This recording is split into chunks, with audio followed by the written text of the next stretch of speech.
Welcome to Daily Dose. In this video we are going to talk about Jake Paul's most controversial stunts. So before starting this video, like this video, and subscribe to our YouTube channel for future updates. The FBI raided YouTube star Jake Paul's huge Team 10 mansion on August 5th, but that's far from the only time he's been at the heart of controversy throughout his tumultuous career as an online performer. Jake Paul is the controversial younger brother of YouTuber Logan Paul, who sparked outrage throughout the internet in early 2018, when he filmed the body of a suicide victim in Japan's Aokigahara suicide forest. Both Paul brothers have been embroiled in controversy since then, but while Logan appears to have matured, and even established his own podcast, Jake continues to draw flack. The FBI raid on Paul's home is only the latest, in a string of controversies dating back to his days as a popular YouTuber, including being a major nuisance to his neighbors, being accused of defrauding his young admirers, and even holding a party while under quarantine. Jake Paul holds a boxing championship belt in his hands. Jake Paul is more than a YouTube sensation, he's also a white-collar boxer, but will the FBI raid at his home hinder his next bout against former NBA pro Nate Robinson, creating a blaze in his yard? While both Paul brothers are known for going full send and pulling off outrageous feats, Jake's early days as the founder of Team 10 were on another level, especially in terms of where he filmed his extreme content. Throughout 2017, Paul incited the wrath of his neighbors on several occasions, most notably when he set fire to a mattress in the center of a drained pool in his backyard. Given that summer in California is peak fire season, it's understandable that his neighbors were irritated. Yet, it wouldn't be the last time they complained to the Hoa about the then 20-year-old neighborhood pest getting to the top of a news van. With popularity comes a slew of adoring followers, some of whom are a little too exuberant. When Paul's prior Team 10 address was revealed to the public, a swarm of young fans showed up at his house and annoy his neighbors in the process. One of his neighbors complained to KTLA at the time, "It used to be a really pleasant, calm street, and now we're just this battle zone. We're a family here, and we'd be pleased to have them if they were respectful of their neighbors, but they aren't." When a news crew arrived to record a story about the YouTuber, he fully epitomized the idea of full send, climbing on top of the news van that had come into the neighborhood to document the activities, in spite of warnings from the crew against doing so.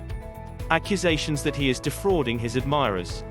Moving forward to early 2019, Paul was accused of defrauding his admirers, many of them were young girls or youngsters. The YouTuber had marketed a website that many considered to be effectively a gambling site, promising viewers the chance to win luxury items by purchasing a mystery box. PewDiePie responds to artists that have criticized his Spotify playlist. Users could pay anywhere between $12 and $100 for the boxes in exchange for a chance to win anything from a basic fidget spinner to a pair of designer shoes, but the suspicions of fraud didn't stop there. In 2019, Paul faced similar claims in relation to his Financial Freedom Movement initiative, which featured a teaser that appeared to discourage his viewers from pursuing further education.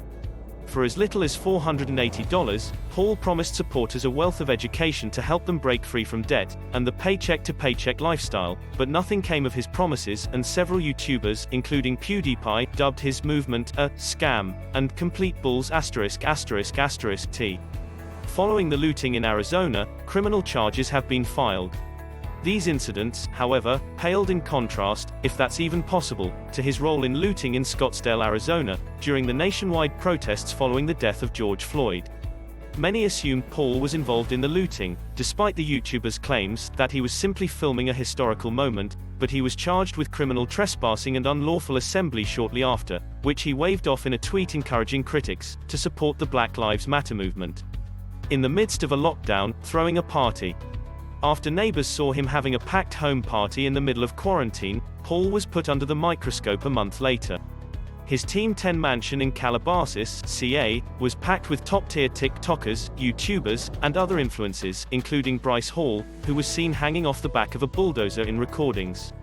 Calabasas Mayor Alicia Weintraub was enraged by the event, and collaborated with local law police to adopt a zero-tolerance policy for large indoor gatherings in the present global climate. Paul's Calabasas estate appears to have been raided by the FBI, who discovered a number of weapons inside. The infamous graffiti mansion in Las Vegas, Nevada, was also raided, with many critics speculating that the two incidents were linked to Azadi Armani, Jake Paul's manager and convicted pimp. For the time being, no details about the raid have been revealed, save from the fact that it was in fact tied to Paul's involvement in the June Arizona lootings. All fans can do now is wait for more information, as the star, who was supposed to meet former NBA player Nate Robinson in September, appears to be in major legal danger. Alyssa gets kicked out of the Team 10 house by Jake. Jake ejected Alyssa Violet from Team 10 after a massive social media backlash, accusing the YouTuber of cheating on him.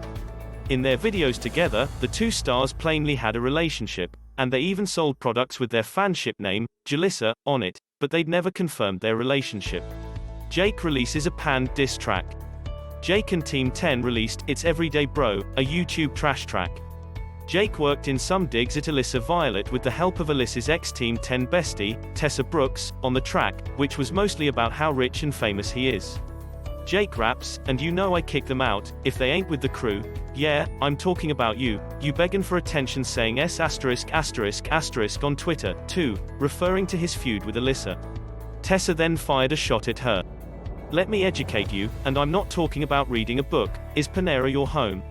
Tessa raps, "Stop calling my phone." Jake claims to have found Alyssa while she was working at Panera. Tessa says, "I fly like a drone. They're buying me like cologne, I do smell nice. Does that smell like your boy's cologne?" The diss tune has over 100 million views on YouTube and has charted on the Billboard Hot 100. It did, however, become the 7th most disliked YouTube video in history. Jake said they were together during their YouTube feud, and blamed Alyssa's adultery for pushing her out of the Team 10 house. Alyssa, on the other hand, said that Jalissa was never real, because Jake had a string of other girlfriends in front of her.